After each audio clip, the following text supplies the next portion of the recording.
I don't think everyone wants to hear about this. You might. I'm sure it's fine. If you don't want to hear, but it just might squeak you out. I'm gonna make it as tame as possible. Because I will remember this, I think, for the rest of my life, this whole situation that happened. So I'm chilling there. I'm like, wow, I don't feel so bad, to be honest. I'm ready to, oh, excellent, the saplings are here. Now they get to hear about this. Hi, Fauna.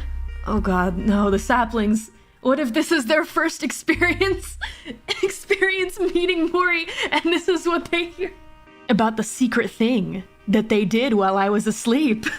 That I didn't know about that. Anyway, I'm chilling. I'm sitting on the bed recovering. I'm like, yay, I'm alive. Let's go. That's more than I thought was going to happen.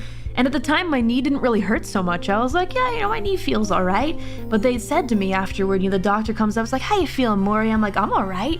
The doc says, yeah, the surgery had to be about twice as long as we thought it was going to be because of a complication that happened. And they explained it to me and whatnot. And it seemed like, I was like, oh, okay, that's terrifying, but I'm glad everything was okay in the end, and I'm glad I wasn't awake for it, right?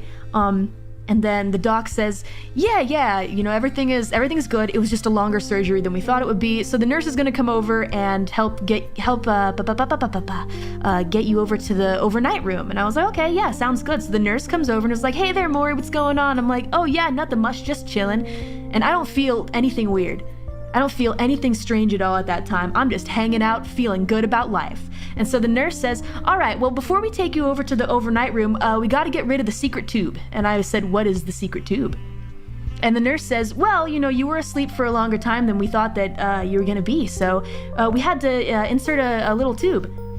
And I go, oh, okay, cool. Where? And then she tells me where it is. And I almost fainted on the spot. I actually audibly screamed. I let out a squeak.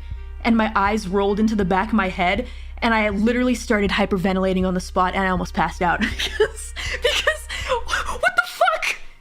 What? I didn't know they were gonna put something like that inside of me! What?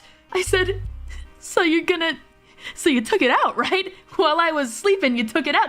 She says, no, we're gonna take it out now. I say, am I gonna feel it? She says, well, it will be uncomfortable. And I tense up. And she says, Mori, if you tense up, it's gonna hurt when I pull it out. And I go, I take a deep breath and I relax and I say, just do it. And she pulled it out, and I never want to feel anything like that ever again for the rest of my life. So I don't know, I don't know if you can get me into the surgery room again. I never want to go through that again. That was probably the worst part, to be honest. Everything else was pretty much fine. But that was horrific. I wouldn't say burn, just very strange feeling, and I wanted to throw up, so there was that. But that's okay. That's okay. They have to do that. Now imagine being a dude. Do they do that for guys too? I mean, I feel like there's an easier way to, I'm thinking like, why don't they put like a sock on it or something like that? Like, why do they have to insert, why? Oh, probably to avoid infection. Okay, that's actually that makes sense. Stop right there. All right, it's cool. We're done with this conversation. It's fine. It's over. Let's see. This right here is precious. I love this and I will protect it with every fiber of my being. If you